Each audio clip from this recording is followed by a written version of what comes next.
നിന്റെ വായ വിസ്താരത്തിൽ തുറക്കാൻ ബൈബിൾ പറയുമ്പോൾ ഇന്ന് പകലാമേനല്ലേലുയ അതരങ്ങൾ പൂട്ടിക്കെട്ടി ഇരിക്കുന്നവരോട് ദൈവത്തിനൊന്നും പറയാനായിട്ടില്ല. മറിച്ച് നിന്റെ കഷ്ടതയ്ക്കകത്ത് നിന്ന് ദൈവത്തെ മഹത്വപ്പെടുത്താൻ തുടങ്ങിയാൽ അവനല്ലേ 32 കൂട്ടം രോഗങ്ങൾ ശരീരത്തിലുള്ള അവൻ ഈയോബ് ദൈവത്തിന് അവനല്ലേ നാമത്തിന് തക്ക മഹത്വം കൊടുപ്പാനായിട്ടിടയായി.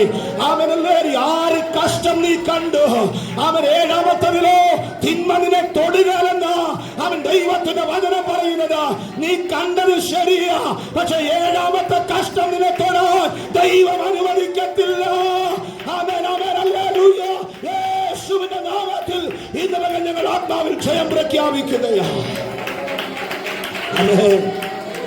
ഹല്ലേലൂയ. യോബിന്റെ കൂട്ടുകാരെല്ലാം അവനെല്ലാവരും യോബിനോട് പറഞ്ഞു, നീ നേരുള്ളവനാണെങ്കിൽ പ്രാർത്ഥിക്കുക, നീ നിഷ്കളങ്കനാണെങ്കിൽ പ്രാർത്ഥിക്കുക, നിന്റെ ദൈവം നിനക്ക് വേണ്ടി ഉണർന്നു വരൂ. ആമേൻ. ചില കാലഘട്ടം ദൈവം മൗനമായിരുന്നത് എന്നേക്കും തള്ളിക്കളയാനായിട്ടല്ല. ആമേൻ. 38 അധ്യായങ്ങൾ എന്റെ ജീവിതത്തിൽ കഷ്ടതയാണേലോ, അടുത്ത 2 അധ്യായം മതി പോയതെല്ലാം തിരിച്ചു പിടിക്കാനായിട്ട്. ഇന്ന് പകൽ ഞാൻ വെറുതെ ഇരിക്കരുത്. ഇവിടെ ഒരൊറ്റ ദൈവമക്കളും അവൻ ദൈവാത്മാവിനോട് പ്രതികരിച്ചുകൊണ്ടിരുന്നോണോ. ആമേനല്ലേലൂയ. ഇത് കഴിഞ്ഞിട്ട് വിടുതലില്ല, ആമേനല്ലേ പ്രാർത്ഥനയ്ക്ക് മറുപടി ഇല്ലെന്ന് പറയരുത്. സ്തോത്രമല്ലേലൂയ. പ്രാർത്ഥിച്ച പ്രാർത്ഥനയുടെ മറുപടിയാ ദൈവദാസന്മാരെ കൊണ്ട് ഇവിടെ നിർത്തിക്കൊണ്ട് ദൈവം വചനത്തിലൂടെ സംസാരിക്കുന്നത്. ഇന്ന് പകൽ ഇരുമിനെ ആകർഷിക്കുന്നത് പോലെ വചനം കേൾക്കുമ്പോൾ അതിനെ ചാടി പിടിച്ചോണം. അവൻ പാസ് പറയാറുള്ളത് പോലെ അത് നമ്മുടേതാക്കി മാറ്റിക്കോണം. ഹല്ലേലൂയ. അല്ലേ? 38 അധ്യായങ്ങൾ ഓരോന്നോരോന്നായി പിശാച് അടുക്കി പൊളിച്ചോണ്ടിരിക്കുമ്പോ അവൻ ദൈവം എന്താ മൗനമായിരിക്കുന്നത്? ഭാവിച്ച അവനെ കാണാഞ്ഞിട്ടാണോ? അല്ലെന്നേ. അവനെല്ലാവരും ദൈവം ഒരു സമയം കുറിച്ചു വെച്ചിട്ടുണ്ട്. ദൈവത്തിന്റെ സമയത്തിലേക്ക് ദൈവസഭ വന്നുകൊണ്ടിരിക്കുകയാണ്. ദൈവത്തിന്റെ സമയത്തിലേക്ക് ചില കുടുംബങ്ങൾ വന്നുകൊണ്ടിരിക്കുകയാണ്. ഹല്ലേലൂയ. ആമേൻ. പിശാചിനെ പൊളിക്കാൻ എത്ര അധ്യായം വേണ്ടി വന്നു? 2 അധ്യായം തൊട്ട് 38 അധ്യായം വേണം. അവന് പൊളിക്കാൻ അത്രയും വേണമെങ്കിൽ നമ്മുടെ കർത്താവിനെ പണിയാൻ 2 അധ്യായം മതിയാണ്ടി. ഹല്ലേലൂയ. യേശുവിന്റെ നാമത്തിൽ നിങ്ങൾ ആത്മാവിനൊന്ന് പ്രതികരിച്ചോണ്ടിരുന്നോണം കേട്ടോ. ഹല്ലേലൂയ. രക്തത്താലും വചനത്താലും ഞാൻ ആത്മാവിൽ ജയമെടുക്കുകയാണ്. ഹല്ലേലൂയ. പിശാച് എത്ര നോക്കി പൊളിച്ചാൽ, നിന്നെ വിടക്കെണ്ണിയാലും, നിന്നെ അപമാനത്തിന് നീർച്ചുഴിക്കകത്തേക്ക് തള്ളിയിട്ടാലും അവിടെ നിന്ന് നിന്നെ പൊക്കിയെടുക്കുന്ന ഒരു ദൈവമുണ്ട്. നിന്റെ മകൻ തിരിച്ചറിഞ്ഞോണം. ഹല്ലേലൂയ. കൂട്ടുകാരെതിരായി ആത്മാവിടപെടുന്നു. അവരിലേറിയ നിന്റെ ജീവിതത്തിൽ നീ പ്രതീക്ഷിക്കാത്ത കൂട്ടുകാർ നിനക്കെതിരാകാൻ പോകുകയാണ്. പക്ഷെ നീ ദൈവത്തോട് വിശ്വസ്തത പുലർത്തി നിന്നാൽ ദൈവം നിന്നെ കൂട്ടുകാരിൽ പരമായി ആനന്ദ തൈലം കൊണ്ട് അഭിഷേകം ചെയ്യുമെന്നുള്ള വചനം സത്യമെങ്കിൽ ഇതുമുതൽ ആ വചനത്തെ ഏറ്റെടുക്കുക. ദൈവത്തോട് പറ, ദൈവമേ ആ വചനത്തെ ഞാൻ അന്ധമായി വിശ്വസിക്കുന്നു.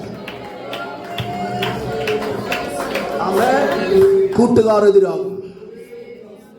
വെറുതെ പറയുന്നതല്ല, പ്രാർത്ഥിക്കാമെന്നവനാ. അവനെല്ലേലൂയ. യോബിനോട് ചേർന്നിരുന്ന യോബിന്റെ കഷ്ടതയിൽ വന്നവനാ. പിന്നെ വാ തുറന്നത് മുഴുവൻ കുറ്റം പറയാൻ എഴുന്നേറ്റ് നിന്നത്. അവനെ പ്രതീക്ഷിക്കാത്ത ആളുകൾ നിനക്കെതിരെ കുറ്റം ആരോപിക്കപ്പെടുമ്പോൾ ഇന്ന് പകലിൽ പറഞ്ഞോണം, ഞാനൊരു ദൈവ പൈതലാ. അവൻ കേട്ടോണം, കാതും കണ്ണും തുറന്ന് കേട്ടോണം. അവൻ 2 അധ്യായം മതി എന്റെ ദൈവത്തിന് പണിയാനായിട്ട്. ആമേൻ, ആമേൻ. ഹല്ലേലൂയ. യേശുവിന്റെ നാമത്തിൽ